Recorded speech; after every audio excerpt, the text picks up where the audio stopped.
Hi everyone, hope you're all well. Today I'm going to discuss the first part of my medical journey with you. I'm going to discuss my craniosynostosis journey. Craniosynostosis is basically when the soft spots in a baby's skull close over. So you've got like the skull and you've got like a few soft spots in the baby's skull, and then the soft spots kind of close over, so it means that the skull kind of locks itself and doesn't grow. So the brain inside the skull will grow, but the skull will be locked in place. So all the brain will do is just kind of get squished against the skull. In doing so, it means that the skull might expand in different ways. So the skull might expand, could expand out the way, so it could end up looking like a kind of, the nicest way to put it, not being mean, is like a bulb. So it could look like a kind of a bulby shape, very round bulb shape. And then it can also look elongated, so the skull can grow kind of like that. So you'll have elongated skull is another way for it to grow. My journey started when I was 6 months old.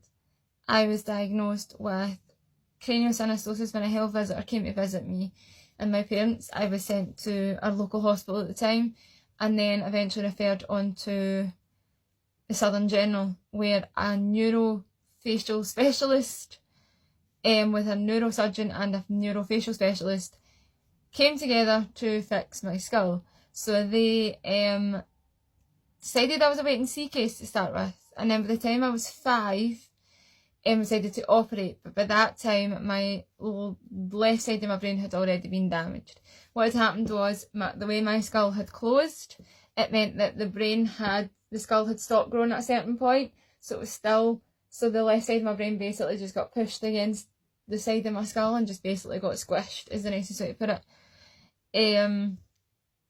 So that's left me with no vision in my right eye, a muscle weakness down my right hand side, my right arm and my right leg, and poor balance and coordination, and also problems with speech and language at times, and also problems with understanding at times. There is my mum and dad and my brothers are used to explaining things to me. Sometimes they need to be explained to me in very simple terms for my brain to actually comprehend what's happening and stuff like that. But yeah, so I was, first time I was operated when I was 5, and I will continue the rest in the next part. Hi, welcome to part 2. So we finished off the last video with me being 5 and having my first operation.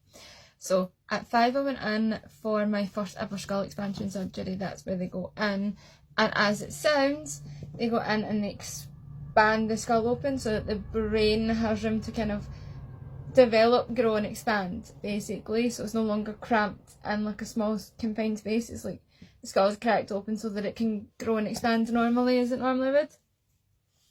So I had that done at 5, and that should have been it. Done, dusted, end of surgeries, that should have been us. My body's not like that. So when I was 7, I had to go back in and get yet another skull expansion surgery. And in doing so, they had to put a metal plate, titanium metal plate in to stop the bone, to stop it from the bones from closing again. So they put it in and they thought, right, job's done, metal plate's in. That's it, everything's good to go. Not quite. So, when I was 10, I got the metal plate removed. Now that metal plate should have lasted me my entire life, but it didn't. It got removed because my mum noticed one day while she was brushing my hair, my mum noticed that there was a screw poking out from under my skin. My body had started to reject it, and I had a major infection on her hands, and we never knew anything about it. So that happened. So basically within a matter of 5 years, I had 2 skull expansion surgeries, a metal plate put in and a metal plate taken out within a matter of 5 years. But I should never have made it past the age of 5 anyway. The doctors told my mum and dad that due to the damage that was done in my brain and due to the surgeries and the surgery and everything like that, that I wouldn't make it past the age of 5. They're not to expect me to make it past the 8 to make it to my 6th birthday. So every year after that was very special for my parents.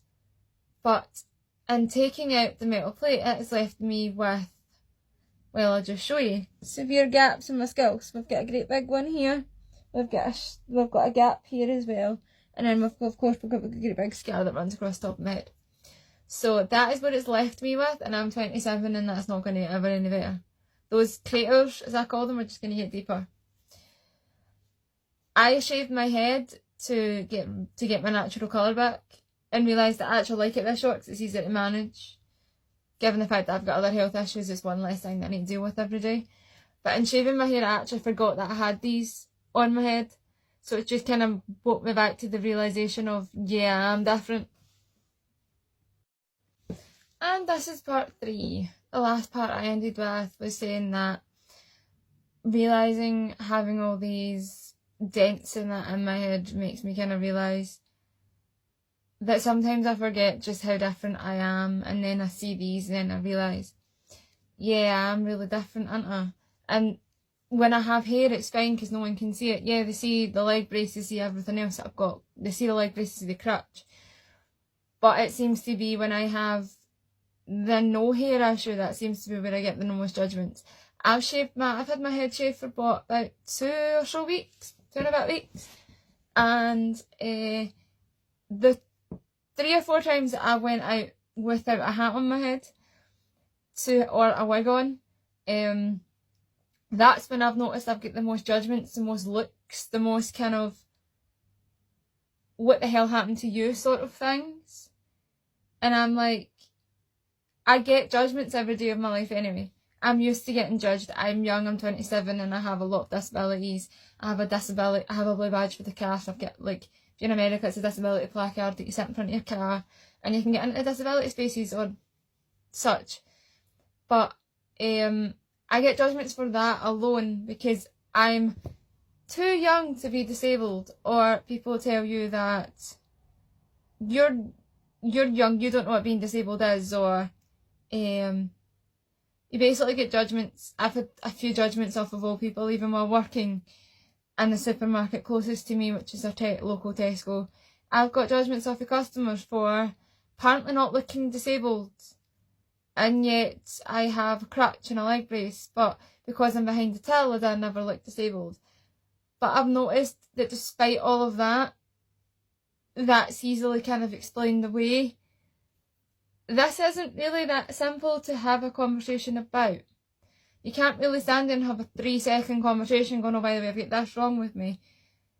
People really don't come up and ask you, they just stare.